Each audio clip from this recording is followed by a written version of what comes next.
First and foremost, we do this sport for the adventure.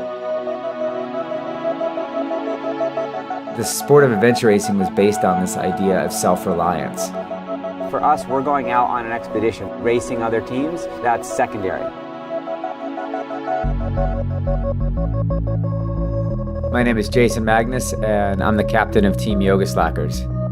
We built the team based on not going the easiest way. We're using a map and a compass. We have to be able to look and say, oh, this is a big mountaintop, and then there's a cliff face here, and so maybe we should go around or get on this river. There's a lot of penalties for getting lost out here. There's no signposts, there's nobody saying, oh, it's really that way.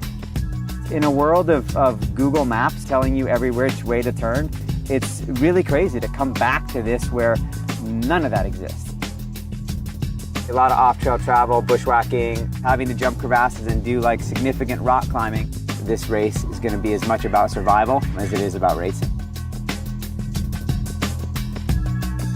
If you're going to finish it, you're probably going to be on the podium. That's pretty rare in a race these days.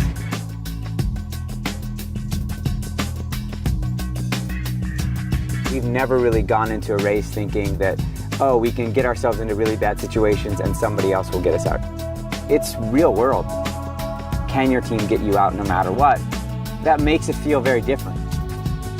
We might get lucky and have a nice trek across the glacier, but if something goes wrong, like there's nobody out there that's going to be talking us through that sort of rescue in the moment. One of the racers from another team fell in a crevasse, fell down about 30 or 40 feet.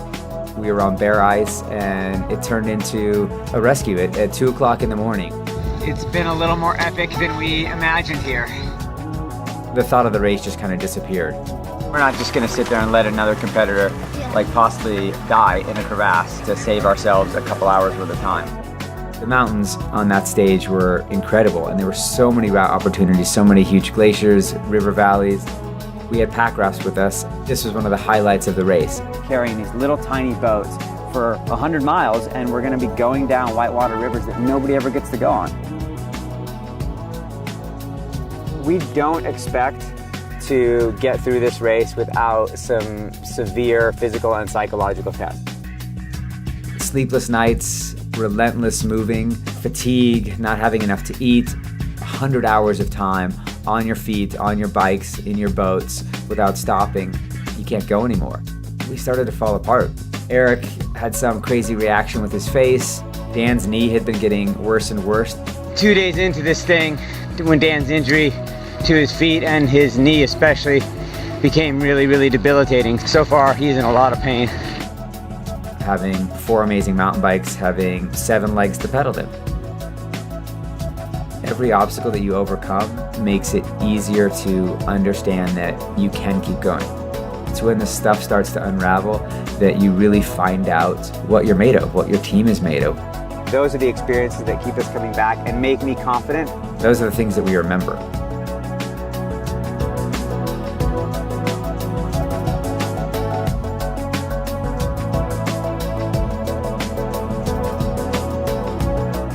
Finishing second in this World Series race was a highlight. To be there with my wife and 2 of my best friends, having just journeyed across an incredible place in Alaska. The general public thinks that this sport is all about exploring the great wilderness, and that's only a small piece of it. It's what we learn about ourselves. It's what we learn about each other, relationships. And it's awesome. It's amazing to go back to civilization, to have coffee, and to wake up in your own bed. But it's only a matter of time before we start dreaming about Alaska. I mean, I don't know how else to explain it. It's crazy.